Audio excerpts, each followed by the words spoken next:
All right, time to talk some MMA here with our resident expert. He's expert by default since none of us watch it, but no, he knows his stuff. Dave Simon MMA on Twitter.com. You can check out the website as well, ringsidereport.net. Not just covering UFC, covering all the other main promotions as well, including the local ones here. You got podcasts from his show as well there, which is on TSN 990, Wednesdays and Fridays, 10 p.m. until midnight. A very, very special guest coming up this week, I believe on, if I'm not mistaken, Wednesday. Yeah. But usually that type of guest would be on Wrestling Uncensored, which is his show on Saturday nights as well for pro wrestling. Mr. Simon, big week ahead for you. Yeah, it should be good. WWE legend, former champion in the WWE, the hardcore legend, Mick Foley. Wow. Set to join us Wednesday night in studio for a special episode of Ringside Report Radio. We're kind of going to combine both shows, bring in Jeremy Prophet from Wrestling Uncensored, and have a big party on Wednesday night here with Mick Foley. It should be good. I look forward to meeting him and speaking to him. Let me ask you something. Yeah. Now, do you have people calling you up trying to get in the studio? Like your brother, maybe, who's a wrestling fan, people like that? Yeah. I don't know if everybody I know. I don't know if you know where I'm going with this, but would it be okay if I drop by? Well, I mean, you do have a key, so I guess I can't really stop you. It's more like, oh, hey, I was just in the neighborhood, just forgot my cup, my cheeseburger cup. Now, how many? I'm not telling you exactly what time he's going to be here. Ah, nice. Now, the other question I had for you is, how many times has Stefano Michello asked you to come? He has not asked me yet. Wow. Figured I'd go reverse psychology on him.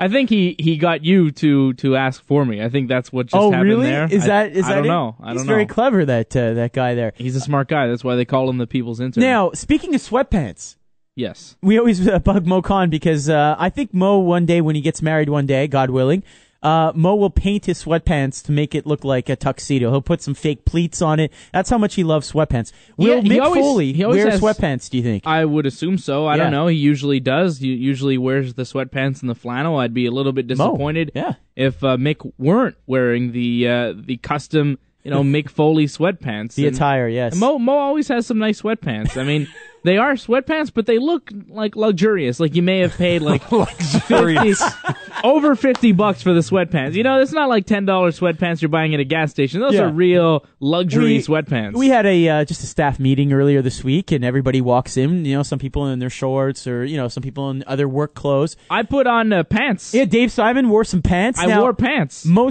Khan sauntering in Concordia Stinger sweatpants. Yeah, well, that was apropos. It's Mo Khan. Yeah. What do you expect? If he was dressed in something else, you would start to question him. I had the Ice Cube effect going on there. Oh, yeah? Is that what it is? Yes. Yeah. Yes. All right. And he's single. I just can't figure it out. All right, Dave, let's talk some MMA here. Big card in Canada. One of the things I know they talked about in the preliminaries, I believe, was the fact that just so many cancellations. A lot of injuries. Yeah. But they managed to put together a decent card. How did it look though? UFC 149 in Calgary. Well, the prelim card was awesome. The free fights that you were able to watch on television from 8 till 10 o'clock, and then the 2 fights on Facebook before that, they were excellent. Once the pay-per-view started, I don't know what happened, but the fights started to suck. Czech Congo and Sean Jordan in one of the worst fights I'd ever seen. That was one of the featured fights on this card. It was supposed to be Antonio Rodrigo Nogueira against Czech Congo, but Nogueira had to pull out due to injury. Both of these guys just clinching each other against the fence for 15 minutes.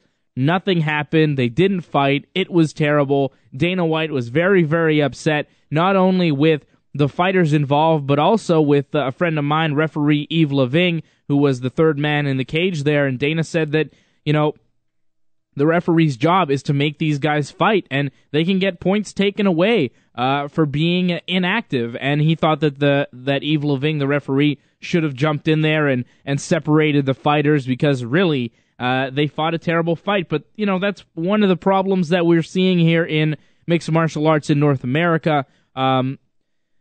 The referees don't know when to jump in. They don't know when to let the guys clinch up against the cage, and they don't know when to jump in and separate them. And I think that that's a problem. There are ways to rectify that problem. We saw in Japan there was a yellow card system where if you were being inactive and not fighting, you would get a yellow card warning. I like that. And yeah. if you got a second card, if you got your red card, you would get something like 20% of your purse taken away from you, and you would also lose a point in the scoring, which I think is something that we need in North American mixed martial arts. Have they commented on that ever, the UFC? Have they ever considered it or made a statement about it? That's the thing. It's not the UFC.